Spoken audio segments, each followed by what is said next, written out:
Welcome. Thank you very much, Margaret, for counting with Spain in this wonderful program that you're developing worldwide.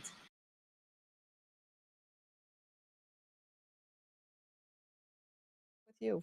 Well, actually, you mentioned the problem because we tend here to look like everything was wonderful and we have to look always perfect. And we're, slaves of our image. So that's the biggest problem. I think what is attracting nowadays most the people to mindful eating, there are two things actually. The first one is desperation. They've tried everything, okay? Everything they could, and probably since they were like 10 years old, because nobody's ever happy with their image, okay? So it's desperation. It's like they come to the courses saying, I've tried everything, this is my last chance. If that doesn't work, I give it up, okay? And the second thing that attracts the most to them is like, I've heard everything, I've tried everything, nothing works. But I've got the intuition that this is something different. You're speaking from a different place, okay? And that's when these people comes with this attitude is when I see the biggest transformations, okay? So is this complaint or reaching a wonderful image that we have, this having to be always perfect, having to look always perfect. And also because it's quite warm in here, we wear, like very light clothes, so we have to show our bodies quite a lot. And that is driving most of the people to desperation and not accepting themselves, not accepting their bodies at all.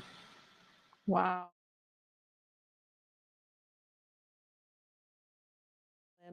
How do you feel mindful eating is going to help someone? And again, kind of getting back to that joy piece, how do we celebrate eating if we are so critical, if we're so harsh on ourselves? How do we get to that place? Well, that's the thing.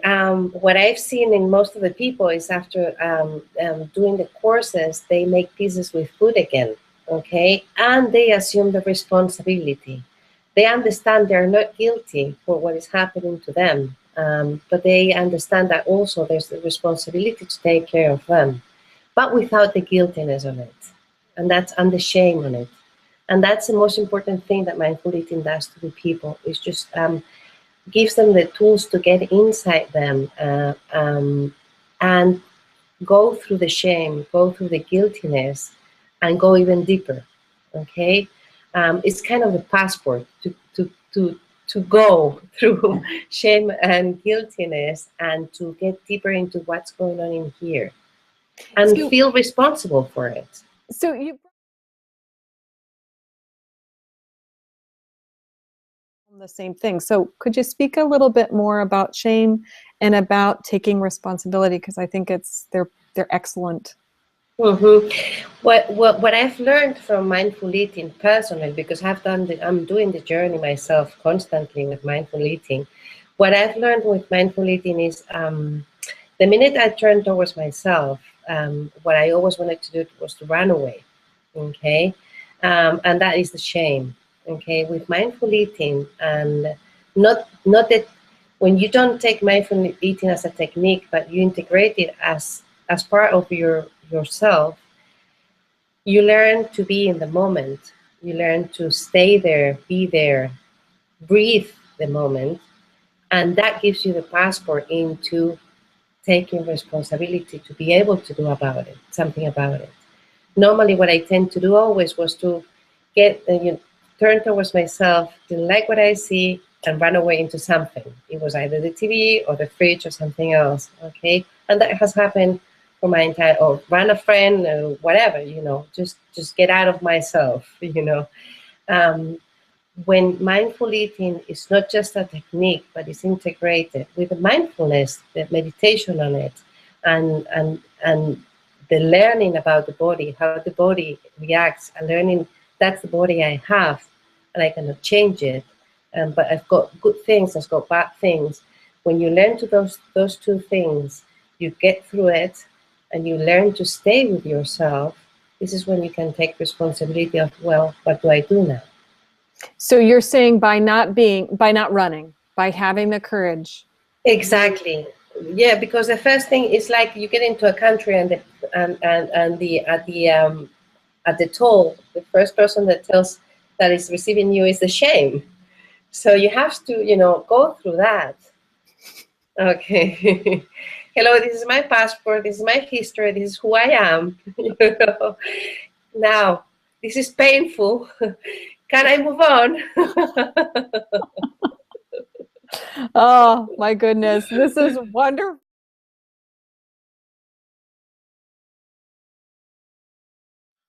What's on the other side? Well, there's a deep peace with oneself as well, because as well we learned that many things that has driven us to eat more than we wanted in our entire life are not our are not our guilt. Are not how you say, are not our consequence. It's something that we've inherited, something we've lived in the family, something that So first thing is that you learn to give a responsibility to each one. Okay.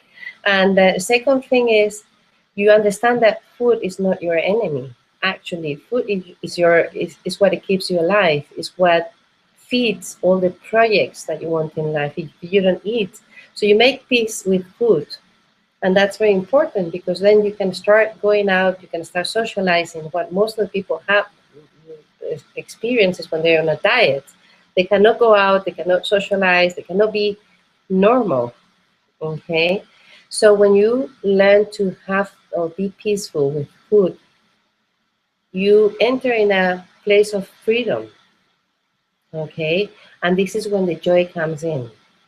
So, for example, there was this lady who told me after one of the classes, "Thank you so much, because for forcing me to buy the food that I am always binging onto and had it in my house, because I had it for a week, and I'm much more free right now." Okay, so it's being able to be with the food, being able to have a normal relationship with the food. That's the biggest joy, when the food has always been the biggest enemy.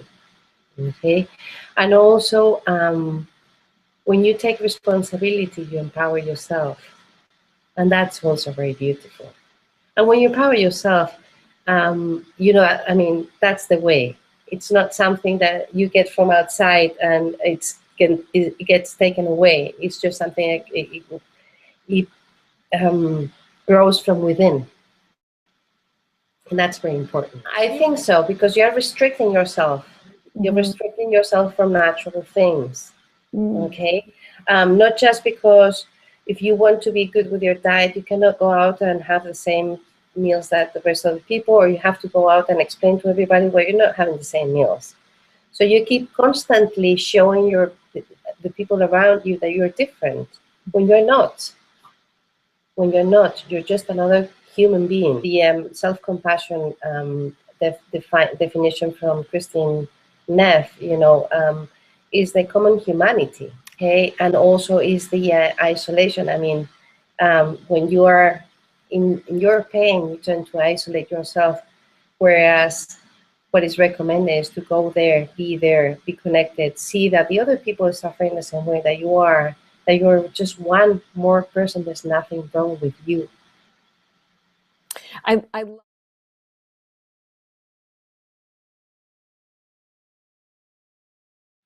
So I started meditating, but it was a bit painful to start meditating, because what I found inside, every time I stopped to breathe, it was painful.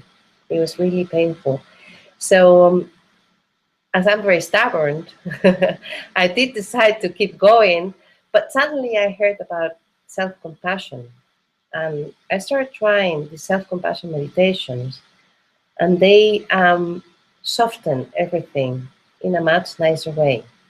So it is important to stop and to hear what it is, but it's important as well, mostly for the people like me who've been punished myself with food along my way for many years, to have tools to enter within ourselves and be able to stay with our pain.